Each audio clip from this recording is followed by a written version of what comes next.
और नात लिखी तो किस शान से नात लिखी, कोई गुल बाकी रहेगा ना चमन रह जाएगा, पर रसूलुल्लाह का दीन हसन रह जाएगा। हम सब वीरो बाग में है, कोई गुल का चहचहा, बुलबुलें उड़ जाएंगी, सूना चमन रह जाएगा। अतलसो कमखाब की पोशाक पे नाजा न हो, तो इस तने बेजान पे खाकी कफन रह जाएगा। नाम शाहाने जहां मिट जाएंगे, लेकिन यहाँ हश्र तक नामो निशाने पंजतन रह जाएगा। और कहा सब फना हो जाएंगे, सब फना हो जाएंगे, सब फना हो जाएंगे, काफी व लेकिन हश्र तक नाते हजरत का जबानों पर सुखन रह जाएगा। जब ये आखिरी शेर पढ़ा, सब फना हो जाएंगे काफी व लेकिन हश्र तक, जब ये आखिरी शेर पढ़ा तो फिर काफिरों ने कहा, अंग्रेजों ने कहा अब इसको फांसी मत दो, इसको दर्दनाक मौत दो, दर्दनाक मौत दो, इसको स्त्री गरम करो, स्त्री प्रेस जिसको आयरन बोलते हैं, आयरन स्त्री गरम करो प्रेस, उसमें कोयले डालो, कोयले बहकाओ।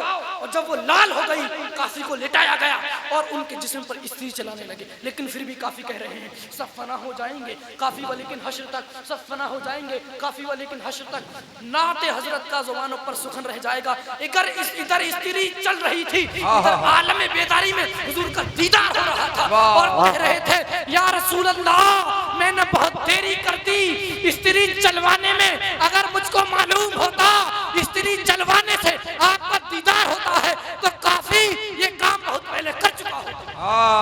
वाह वाह वाह, नारे तकबीर, जोर से जवाब दे, नारे तकबीर, नारे रिसालत, सुभान अल्लाह या रसूल अल्लाह, नारे रिसालत, नारे रिसालत, नारे तकबीर, नारे रिसालत, याद कर ले पक्का। ये मकाम और मर्तबे किसको मिले? ये मकाम और मर्तबे सिर्फ आशिक को मिलते हैं। देखो आला हज़रत को देखें, आला हज़रत को कब दीदार हुआ आलम बेदारी, जब नात लिखी और नात का जब मक्ता पढ़ा, जब उनको दीदार, जामी को देखें, जामी को आलम बेदारी में दीदार हुआ तो नात लिखने की वजह से। मैं आपसे कहता हूँ अपनी गाड़ी में नात सुना करें, तन्हाई में नात सुने, अपने वालिदैन के साथ बैठे हैं तो नात सुने, अपने यारों के साथ बैठे हैं तो नातों की महफिल किया करें, क्योंकि नात से दीदार मुस्तफ़ा होता है, नात से दीदार रसूलुल्लाह होता है। लेकिन अफसोस इस कौम पर मुझे रोना आता है, ये कौम जब तन्हाई में बैठती है तो गुनाह करती है। जिन जवानों की जुबानों पर अल्लाह और रसूल के नगमे गुनगुनाने चाहिए थे, आज उनकी जुबानों पर जो है कुफ्रिया कलमात गुनगुना रहे हैं। शारे बुखारी अपनी किताब के अंदर लिखते हैं अगर ऐसे गाने जिनके अंदर कलमात कुफरिया हो और तुमने राजी होकर के उसको सुना तो तुम भी काफिर हो गए। गाना सुनने से काफिर जिनके अंदर कलमात कुफरिया हो और राजी होकर के जिसने उसको सुना वो भी काफिर। दीन आसान नहीं है, ये दीन की डगर बहुत मुश्किल है, आसान काम नहीं है दीन पे चलना। मुझे अफसोस होता है अपने जवानों को देख करके जिनके होंठ सिगरेट की वजह से, बीड़ी की वजह से, तंबाकू की वजह से काले हुए पड़े, बिल्कुल सुर्ख का सिया काले हैं। किस लिए काले? सिगरेट पी रहे हैं, गुटखा खा रहे हैं, बीड़ी पी रहे हैं। अफसोस है आपके जिन होठों पर अल्लाह रसूल का जिक्र होना चाहिए था, अरे जो होठ दुरूद शरीफ के नगमे गुनगुना करके सुर्ख हुआ करते थे, किसी जमाने में सुर्ख हुआ करते, आज वही होठ बीड़ी और सिगरेट के इस्तेमाल करके सिया काले हो गए, छोड़ दिया मुस्तफा का दामन।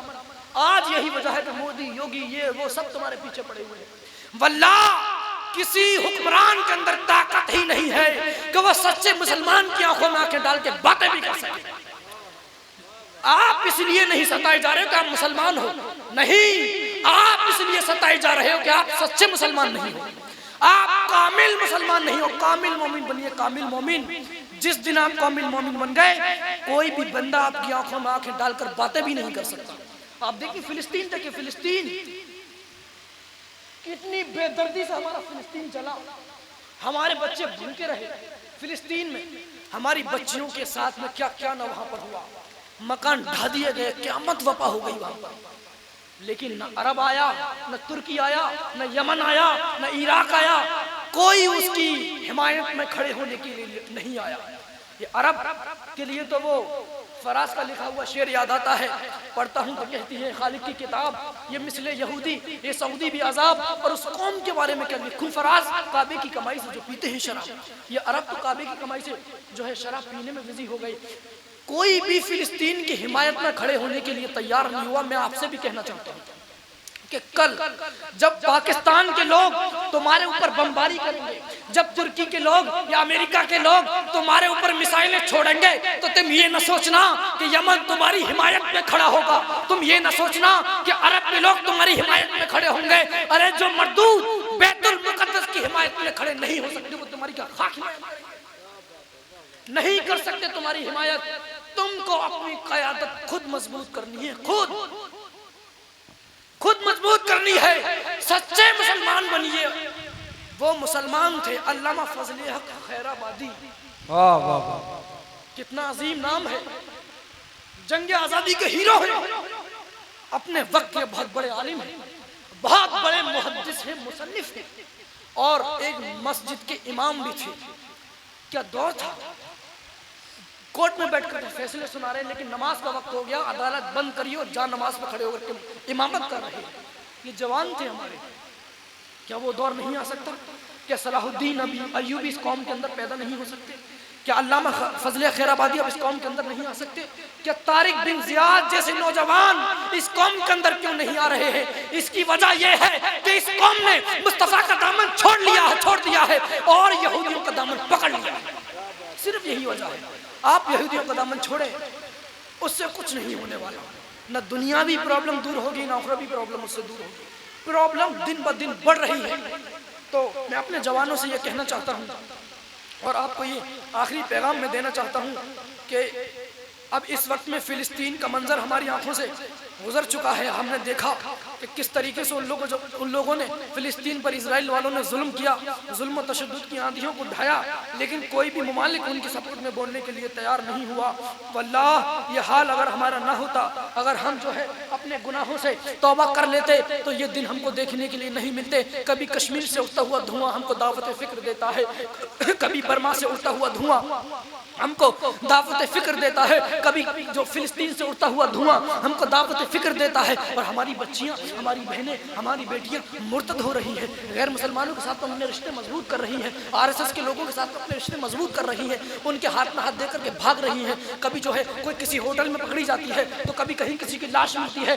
गैर मुसलमानों के साथ हमारी बच्चियां भाग रही है। इसके जिम्मेदार जालिम माँ बाप है, जालिम माँ बाप है। इसका जिम्मेदार कोई और नहीं है, क्योंकि तुमने वो मौका क्यों दिया? कोचिंग के बहाने आपकी बच्चियां घर से निकली, कोचिंग के बहाने 3-3 घंटे 4-4 घंटे वो तफरी कर रही हैं, सैर कर रही हैं, आपको कोई फिक्र ही नहीं है। हमारी बच्ची रीडिंग रूम में बैठकर पढ़ाई कर रही है, हमारी बच्ची लाइब्रेरी में बैठकर पढ़ाई कर रही है, पढ़ाई नहीं कर रही। नकवी पार्क को जाकर के कभी टटोलो, कितनी बहनें वहां पर अपने जिस्म की नुमाइश करते हुए मिलती हैं। अल्लाह के रसूल फरमाते हैं वो शख्स दयूस है, दयूस जो अपने घर की बहनों की, बेटियों की, औरतों की इज्जत का, पर्दे का ख्याल ना रखे, वो दयूस है। दयूस कौन है? दयूस पर अल्लाह का अज़ाब क्या है? जितना अज़ाब सारी उम्मतों पर आएगा, उसका आधा अज़ाब एक दयूस पर आएगा। बोलो बर्दाश्त कर सकते हो? नहीं कर सकते, तो फिर अपनी बहनों को पर्दे में क्यों नहीं रखते? और मैं अपनी बहनों से भी हाथ जोड़ करके कहता हूँ, जो मेरी बात को सुन रही हैं और वीडियो के जरिए जहाँ तक ये बात पहुँचती है, तुम आज खुल करके ये बात कह देती हो कि इस्लाम के अंदर पर्दा जो है वो औरतों पर जुल्म है। पर्दा तो दिल का होता है। कि तुमको सैयदा का पर्दा नहीं मालूम? कि तुमको हुजूर की बेटी का पर्दा नहीं मालूम? अरे जिसके सर के दुपट्टे को कभी चांद और सूरज ने नहीं देखा था, वो सैयदा जिसके सर के बालों को उनके कभी बच्चों ने नहीं देखा था, ये पर्दा था। आप कहती हो पर्दा जुल्म है? ये कैसी बातें कर रही हो? अरे जिस नबी ने तुम्हारी इज्जत तौकीर कर दी कि तुमको आज इतनी इज्जत से रखा था, वो दौर याद करो जब बच्चियों को जिंदा दफन कर दिया करते थे। जब मक्के में मीटिंग होती थी ना बेटियों को, बच्चियों को दफन करने की, तो हुजूर अलैहिस्सलातु वस्सलाम मीटिंग से खड़े होते थे और कहते थे मेरी बेटी फातिमा, मेरी बच्ची फातिमा मेरा जिगर का टुकड़ा है। ये हमको वहां से हुजूर ने पैगाम दिया था। आज जो हम अपनी बच्चियों से मोहब्बत कर रहे हैं, मोहब्बतों से बहनों से मोहब्बत कर रहे हैं, सिर्फ इस वजह से मोहब्बत कर रहे हैं कि हमारी नबी ने मोहब्बत की है। और ये बहन इतनी नादान है कि एक गैर मुसलमान के कहने पर अपने माँ बाप को छोड़ देती है। एक थाने की वीडियो वायरल हुई, सबने देखी होगी कि वहां पर उसकी बच्ची के वालिदैन मौजूद हैं। और काफिर लड़का मौजूद है जो उसका मंगेतर था। वो बच्ची अपने वालिदैन को पहचानने से इनकार कर रही थी कि मैं इनको नहीं जानती, ये कौन है, मैं इसको जानती हूँ, ये मेरा सब कुछ है। उसका हाथ उसने अपने हाथ में पकड़ा था, कहा कि मैं इसको जानती हूँ, इसको पहचानती हूँ, यही मेरे लिए सब कुछ है, मैं आपको नहीं जानती। उसके वालिद उसके पैर पकड़ रहे हैं, हाथ जोड़ रहे हैं कि मेरी बच्ची जिस खानदान में चाहेगी, बड़े से बड़े खानदान में, आला दर्जे के खानदान में तेरी शादी करा दूंगा, लेकिन तू ऐसा मत कर। खानदान की इज्जत का जनाजा क्यों निकाल रही है, एक गैर मुस्लिम के साथ क्यों जा रही है? उसने कहा अब्बा मैं आपको नहीं जानती आप कौन है, आज से मेरे लिए यही सब कुछ है। क्यों क्यों किसने बनाया ये मोबाइल?